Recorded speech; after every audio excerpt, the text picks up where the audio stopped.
Boa noite a todos, mais uma vez reunidos para mais uma semana dos nossos estudos rápidos do Livro dos Espíritos. Para quem está chegando agora, ou quem está em continuidade conosco, nós estamos no capítulo 8, da segunda parte do Livro dos Espíritos, estudando o subtítulo Sonambulismo. Bom, vamos lá. Na questão 430, Kardec pergunta aos espíritos: pois que a sua clarividência é a de sua alma ou de seu espírito, por que o sonâmbulo não vê tudo e tantas vezes se engana? Pergunta interessante a que Kardec faz aos espíritos. Vamos às respostas. Primeiramente, aos espíritos imperfeitos não é dado verem tudo e tudo saberem. Nós já tivemos esse tipo de informação desde o início do Livro dos Espíritos, né? No sentido de que a revelação ela é dada conforme a nossa capacidade de absorvê-la, de compreendê-la. Ou seja, não é tudo que a espiritualidade superior está autorizada a nos informar, a repassar para nós. Então, mesmo que os espíritos, mentores, benfeitores, espíritos superiores saibam muito mais que nós outros que estamos encarnados, nem sempre eles estão autorizados a revelar em parcela da informação. Às vezes eles revelam alguma parte e outras são guardadas para revelações futuras, dependendo do nosso amadurecimento espiritual. Então, é isso que os espíritos estão falando aqui. Então, sonâmbulos que sejam espíritos imperfeitos, porque os há, eles não podem mesmo ver tudo nem saber de tudo. Quer dizer, nós precisamos entender que tanto a mediunidade quanto a paranormalidade, elas não são exclusivas de espíritos evoluídos. Elas são faculdades físicas e do espírito, via de regra, relacionadas a tarefas que deverão ser executadas em benefício do aprendizado daquele espírito. Então, o sonambulismo, seja ele categorizado como paranormalidade, e seja ele como paranormalidade utilizado também em trabalho ativo com os espíritos, que se encaixa então também na mediunidade, não quer dizer por si só que o espírito que tem estas condições, que tem essas faculdades de trabalho, de expansão da sua consciência, ele por si é evoluído. Ele pode ser um espírito bastante imperfeito, mas possuidor destas potencialidades, destas faculdades. Ou seja, neste caso, como espírito imperfeito, ele não vai ver tudo e nem vai saber de tudo. Mas continuam os espíritos na resposta. Não ignoras que ainda partilham dos vossos erros e prejuízos, é claro. Então, espíritos imperfeitos têm também as mesmas limitações que nós temos. Aliás, os médiuns, via de regra, não são aqueles mais equilibrados e harmônicos como nós gostaríamos que eles fossem. A realidade do médium encarnado é similar à nossa, sujeito a intempestividades, a fracassos, a fraquejos, né? Sujeitos, então, a erros e prejuízos. Depois, quando unidos à matéria, não gozam de todas as suas faculdades de espírito. Deus outorgou ao homem a faculdade sonambúlica para fim útil e sério, não para que se informe do que não deva saber. Eis porque os sonâmbulos nem tudo podem dizer. Então, aqui, esse final da resposta, nós vamos ver as seguintes informações. Primeiro, que nós lidamos a informação dos espíritos é que sonâmbulos, como espíritos imperfeitos, não podem ver tudo, nem podem saber de tudo, ponto. Mesmo se assim não fosse, estes espíritos imperfeitos, quando retornam ao plano físico, ou seja, quando acordam de manhã, quando despertam de manhã, eles têm as suas faculdades espirituais limitadas, então eles não vão se recordar mesmo de tudo que viram, de tudo que souberam no plano espiritual. Mesmo daquilo que lhes foi revelado. Então, não dá para você fazer um apanhado, uma averiguação absoluta do sonâmbulo por conta só das recordações que ele tem. Nós viemos falando isso dentro desse capítulo de Emancipação da Alma, porque é muito comum não lembrar-se, não recordar-se. São raros os trabalhadores que dentro da tarefa sonambúlica ou da tarefa de expansão da consciência, né, que vai recordar-se integralmente das suas experiências no plano da erraticidade. São raras. Nós vamos saber, por exemplo, de uma médium como Ivone Pereira, como um ou outro, que esteja até acostumado, né, à escrita através da intuição, como Roger Bottini, por exemplo, que é um autor espiritualista, né? Então, a forma como ele escreve os seus livros não é psicográfica, ele desdobra-se, e em desdobramento, ele apreende o seu conhecimento, principalmente de registros acásticos, registros do éter, deste fluido cósmico universal, e depois, ao despertar no corpo físico, escreve as suas compreensões, as suas percepções, mas são raros, digamos assim, os personagens que têm essa memória mais clara, mais absoluta. A grande maioria são exatamente como nós mesmos, que guardamos impressões. Bom, vamos seguir. Na questão 431, Kardec vai perguntar: qual a origem das ideias inatas do sonâmbulo? E como pode falar com exatidão de coisas que ignora quando desperto, de coisas que estão acima de sua capacidade intelectual? Isso nós devemos perceber, devia ser muito comum no século XIX e ainda é hoje. Nós devemos nos recordar que Kardec se utilizou muitas vezes de médiums, adolescentes, jovens, né, de 15 anos, 14 anos durante a codificação. Então, fica muito claro dentro dessa perspectiva, desse olhar que a gente faz para a época da pesquisa de Kardec, esse tipo de indagação, quer dizer, da onde que vem? Quer dizer, as meninas transferiam conhecimentos que não eram delas. Então, daí o porquê de Kardec perguntar, então, aos espíritos, né, qual a origem dessas ideias? É que o sonâmbulo possui mais conhecimentos do que os que lhe supões. Apenas tais conhecimentos dormitam, porque por demasiado imperfeito, seu invólucro corporal não lhe consente rememorá-lo. Então, aí uma informação interessantíssima dos espíritos. Hoje mesmo eu assistia uma palestra do Geraldo Lemos, acho que do ano de 2017, quando ele participou, então, do encontro do Jeff, comemorando 15 anos da morte de Chico Xavier. E aí ele trouxe uma indagação que tem a ver com essa questão e essa resposta do Livro dos Espíritos, né?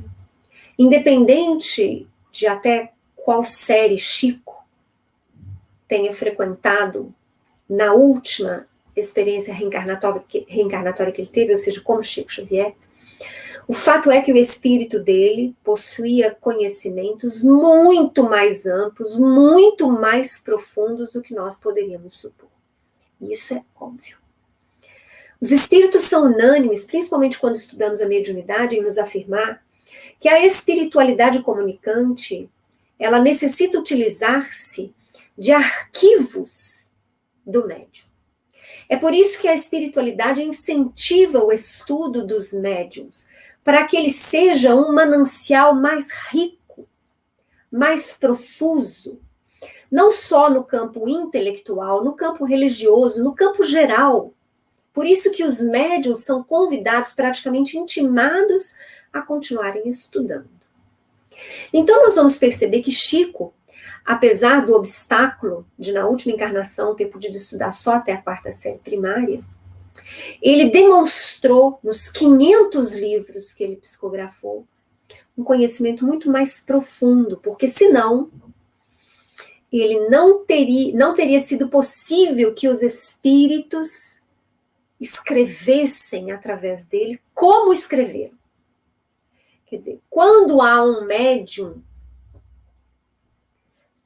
que na presente existência possui limitações, no caso do Chico, por exemplo, de ter estudado, frequentado uma escola no plano físico, nós não podemos nunca nos esquecer que ali se trata de um espírito imortal, que veio de incontáveis outras experiências. Eu, particularmente, compartilho o entendimento de que Chico foi a reencarnação de Kardec. Então, vocês vejam o manancial de conhecimento que este espírito possuía. Não só por conta da experiência como Kardec, mas certamente por conta das inúmeras outras experiências reencarnatórias que ele teve. Então, às vezes, nós nos deixamos enganar por uma fala muito simples, às vezes por incorreções gramáticas na fala de um médium. E, no entanto, esse médium, quando ele psicografa, ou quando ele quando ele permite, né, comunicações através da psicofonia, ele traz um conhecimento, uma sabedoria, uma mansuetude, uma elevação moral que surpreende. Mas surpreende porque nós estamos muitas vezes olhando só para aquela personalidade, a personalidade de agora. Nos esquecemos que o espírito é uma individualidade milenar. Para não dizer que temos milhões de anos. E nós possuímos esta bagagem cujo acesso do consciente para o inconsciente é vedado provisoriamente. Mas esse acesso, muitas vezes, é facilmente, vamos dizer assim, executado ou acessado pelos mentores, pelos benfeitores espirituais, né? Que acessam, então, esses mananciais de conhecimento, de sabedoria, para o trabalho de parceria, que hoje os espíritos têm falado tanto no campo mediúnico. Bom, mas continuam os espíritos na resposta. Que é, afinal, um sonâmbulo? Espírito como nós e que se encontra encarnado na matéria para cumprir a sua missão, despertando dessa letargia quando cai em estado sonambúlico. Quer dizer, ele não difere de nós. Nós, enquanto estamos na vigília, no nosso cotidiano, só a nossa consciência presente funcionando, nós não estamos acessando o nosso passado reencarnatório. Mas nós muitas vezes podemos acessar esse arquivo quando da nossa emancipação durante o sono físico. Sonâmbulo é a mesma coisa. Já te temos dito repetidamente que vivemos muitas vezes. Esta mudança é que ao sonâmbulo, como qualquer espírito, ocasiona a perda material do que haja aprendido em precedente existência. Então, a imposição da reencarnação, da nova oportunidade, para que nós possamos refazer lições mal aprendidas ou para reconstruir aquilo que destruímos no plano físico, impõe-nos o esquecimento. Nós também já falamos sobre isso, das razões muitas vezes imprescindíveis para esse esquecimento. E deixamos muito claro que na medida em que o espírito vai evoluindo, vai se tornando mais maduro, e a própria humanidade vai se aperfeiçoando, se melhorando em consequência a esse amadurecimento, estas lembranças vão ser mais comuns. Até que chegue um momento dentro da nossa caminhada evolutiva em que nós poderemos acessar tranquilamente o nosso passado milenar. Mas por hora, nós não podemos. Por misericórdia divina. Lembrem-se das nossas lições anteriores. Por que é por misericórdia o esquecimento? Porque nós não daríamos conta da nossa culpa, da nossa frustração, diante de todo o mal que já fomos capazes de fazer, ou diante de toda a ignorância que já fomos capazes de demonstrar. Então, o esquecimento, em novas oportunidades reencarnatórias, é medida misericordiosa de Deus para conosco, para que nós possamos gravar, né, novo CD, com novas experiências, sem nos fixarmos na culpa, no passado, nas nossas frustrações, nos nossos desapontamentos conosco mesmo.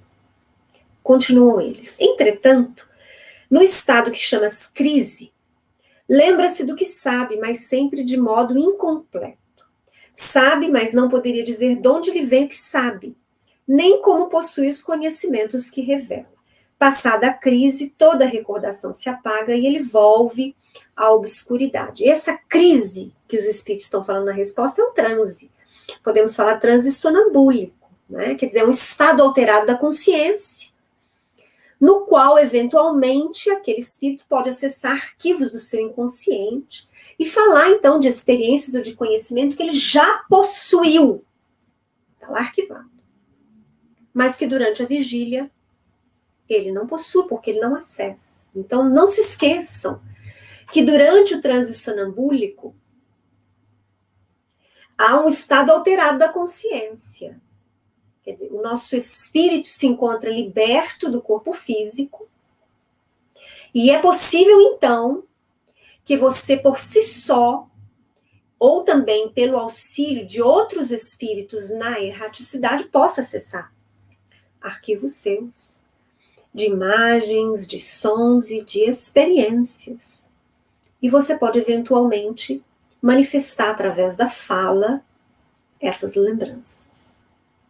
E aí nós vamos ver um comentário de Kardec. O comentário é pequeno, eu vou ler todo, apesar de ter grafado só esse pequeno trecho para vocês. Diz Kardec. Mostra a experiência que os sonâmbulos também recebem comunicações de outros espíritos, que lhes transmitem o que devam dizer e suprem a incapacidade que denotam. Nós já falamos sobre isso. Inclusive, quando eu comentei com vocês, uma diferença básica entre o entendimento de emancipação da alma e de sonambulismo, né? O que hoje nós conhecemos como desdobramento astral, como expansão da consciência e outros termos mais usuais. Porque hoje em dia não se fala mais em sonambulismo, porque quando se fala em sonambulismo hoje, a gente acha que é aquela coisa comum em crianças, em jovens ou em adultos de sair andando pela casa dormindo, né? E este sonambulismo que nós estamos estudando no Livro dos Espíritos não é isso. Esse sonambulismo que nós estamos estudando, já falei isso antes, mas reforço a ideia, é o desdobramento astral. É a expansão da consciência. É você desdobrar-se conscientemente, muitas vezes abraçando tarefas na erraticidade em auxílio ou em parceria com espíritos, mas não necessariamente. Mas é, vamos dizer assim, uma tarefa que a alma acaba adotando além da emancipação. Tá? Continua Kardec dizendo, isso se verifica principalmente nas prescrições médicas. O espírito do sonâmbulo vê o mal, outro lhe indica o remédio. Essa duplação é às vezes patente e se revela, além disso, por estas expressões muito frequentes. Dizem-me que diga, ou proíbem-me que diga-me tal coisa. Então, aqueles que muitas vezes nós vemos, médiums, né, trabalhando na prescrição, hoje em dia praticamente só dentro da homeopatia.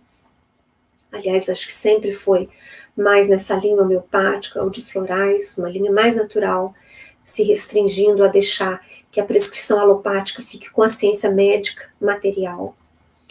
Então, é muito comum estes médiums trabalharem assim, com alguém falando para eles, algum espírito que ele escute somente, ou que ele veja e escute, que o auxilie na prescrição medicamentosa. Então, muitas vezes, o sonâmbulo médium encarnado, né, na sua faculdade de desdobramento, ele pode, ao desdobrar-se, mesmo que parcialmente, ele pode fazer um diagnóstico, ele faz a percepção do paciente que está ali, aguardando a prescrição. E com auxílio de outro espírito, ele faz a medicação. Nesse último caso, há sempre perigo em insistir-se por uma revelação negada, quer dizer, quando o médium fala que estão proibindo ele de falar. Porque se dá aso a que intervêm espíritos levianos, que falam de tudo sem escrúpulo e sem se importarem com a verdade. Então, a questão da sintonia é muito séria, mas não só a sintonia, da seriedade do serviço. Então, um médium disciplinado, tal qual foi, por exemplo, o Chico, ele ouvia os aconselhamentos e as diretrizes do seu mentor, que no caso era Emmanuel. Então, qualquer um de nós que somos médiums devemos nos portar dentro destes parâmetros: disciplina, respeito aos espíritos, bom senso. Eles não são crianças, não são espíritos dados a brincadeiras. Então, quando o mentor, um benfeitor, nos fala, eventualmente, que aquilo que nós perguntamos não pode ser revelado, nós devemos aceitar. Nós não estamos brincando, e muito menos eles. Bom, questão 432. Pergunta Kardec: como se explica a visão à distância em certos sonâmbulos? Vamos direto à resposta e depois a gente vai aos comentários. Durante o sono, a alma não se transporta? O mesmo se dá no sonambulismo. Então, aí nós vamos voltar lá nos nossos estudos iniciais dentro desse capítulo sobre a emancipação da alma. Vocês vão se recordar que eu falei para vocês que a emancipação da alma é para todos. Todo mundo emancipa-se. Alguns a pequenas distâncias ficam restritos ali ao ambiente do seu quarto, ao ambiente da sua casa. Outros já vão fazer excursões mais distantes por aprendizado, por trabalho, ou mesmo atrás de vícios, de coletividades espirituais inferiores. Então, nós vamos ter. É a sintonia. Então, aqui, Kardec, quando ele pergunta da visão à distância dos sonâmbulos, os espíritos falam assim: mas nós não falamos para vocês que na emancipação da alma, que pode acontecer com todo mundo, isso pode se dar? Não é? Você pode ser atraído para o bem, com o qual você se afiniza, você pode ser atraído para o mal, com o qual você se afiniza também. Então, se dentro da emancipação da alma, que todos estamos sujeitos, isso é comum, também será comum para os sonambúlicos. Por quê? Porque eles, na verdade, têm essa emancipação da alma mais direcionada, mais conscientes, né? Hoje, por exemplo, você vai ter uma leva de médiums que estudam e se dedicam a esse desdobramento consciente. Não só nos trabalhos de apometria, onde é muito utilizado o desdobramento astral pelos médiums, e muitas vezes aplicado também indutivamente nos pacientes. Mas você também vai ter esse tipo de trabalho nas reuniões mediúnicas. Quando médiums, em desdobramento, durante a atividade mediúnica, relatam locais onde os trabalhos estão sendo executados ou aonde as equipes socorristas foram para prestar auxílio, para prestar vigilância, né? E muitas vezes locais distantes, que é exatamente a questão de Kardec. Então, absolutamente possível. E por que ele tem essa visão à distância? Porque para a alma, para o espírito, não há distância. Lembrem-se, em afirmativas, que a princípio o espírito ele pode se movimentar na velocidade da luz. É o pensamento. E nós podemos arriscar que, dependendo da maturidade do espírito e da sua evolução, o seu deslocamento pode ser até mais rápido. Então, pensou, está. É isso que se dá. Na questão 433, Kardec vai perguntar: o desenvolvimento maior ou menor da clarividência sonambúlica depende da organização física ou só da natureza do espírito encarnado? Interessantíssimo, hein? Nós já mais ou menos demos as respostas em comentários anteriores, mas vamos à resposta dos espíritos e depois nós vamos comentar.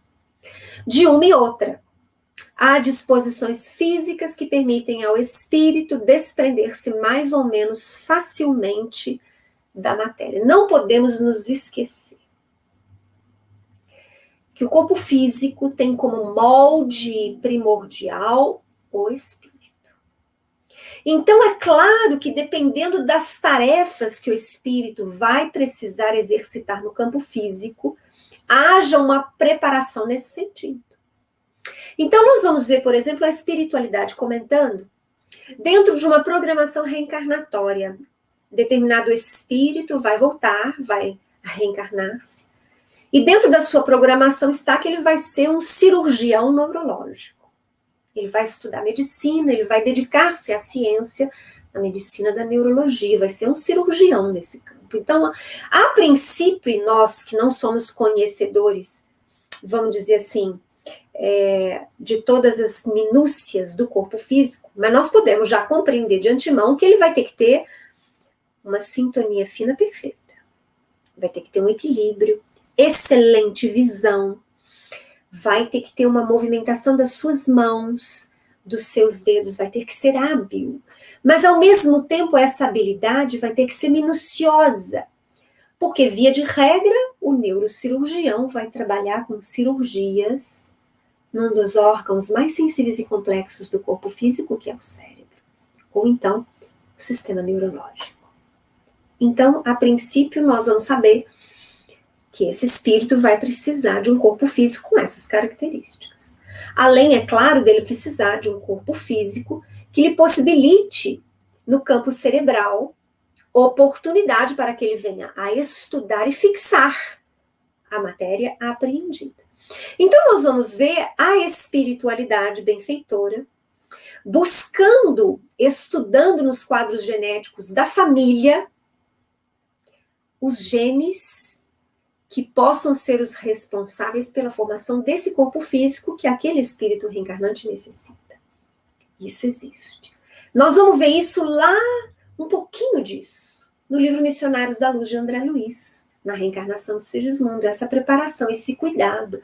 São geneticistas, são médicos do além, vamos dizer assim. É claro que tem relação com o merecimento do espírito, mas nós estamos dando aqui um exemplo fictício para que vocês possam entender que há uma preparação pré-reencarnatória do espírito. E nós não podemos nos esquecer que em outros livros de André Luiz, por exemplo, Mecanismos da Mediunidade, e tem um outro também que agora eu me esqueci, não sei se é Os Mensageiros, no qual nós vamos ver André Luiz revelando que aqueles que virão exercitar a tarefa ostensiva da mediunidade do plano físico recebem preparações no seu espírito na erraticidade. Ah, mas que tipo de preparações? Magnéticas. Talvez de despertamento de determinadas zonas ou faculdades do espírito. Faculdades estas, despertamentos estes, que serão, digamos assim, passados para o corpo físico que irá formar-se. Deixando, então, muito claro que a mediunidade, e nesse caso do nosso estudo, a paranormalidade ou a mediunidade do sonambulismo, também sejam características do corpo físico. O espírito, o perispírito, é um modelo organizador biológico. Então, todas as adaptações necessárias para a execução das tarefas na próxima reencarnação já estão no espírito e serão repassadas para o corpo físico através do DNA. É maravilhoso nós podemos perceber o quanto ciência e religião se aproximam. Dizem alguns estudiosos que para que a gente tenha esse corpo em funcionamento como nós o temos, são necessários, alguns falam 2,5%, outros falam 10% da nossa carga genética. E aí a gente pergunta, e os restantes 97% para que servem? Então nós vamos entender com isso que nós ainda estamos engatinhando nestas descobertas. Porque, na verdade, as faculdades, as necessidades do nosso espírito estão todas inscritas no nosso DNA. Valendo dizer, e parte do geneticismo hoje em dia já diz, que o homem ainda está em evolução. O corpo humano ainda está em evolução. Porque nós usamos pouco ainda a nossa capacidade genética. Imaginem vocês o uso desta capacidade genética por espíritos mais amadurecidos, que eu espero seremos nós daqui a 100, 200, 500 anos. Quantas possibilidades o próprio corpo físico vai abrir para todos nós. Bom, nós encerramos por aqui o nosso estudo dessa noite. Amanhã a gente volta às 7 horas da noite para mais um estudo rápido de 30 minutos. Dando seguimento, então, ainda à matéria relacionada ao sonambulismo. Eu agradeço a presença do Valdeci, da Denise, da Tereza, do Anderson, do Carlos, da Fernanda e de todos aqueles que seguem os nossos estudos em outros horários, em outros dias, né? Às vezes não tem a possibilidade de nos seguir online, mas nos seguem em outros horários. Espero que vocês estejam gostando. Então, um grande abraço e até amanhã.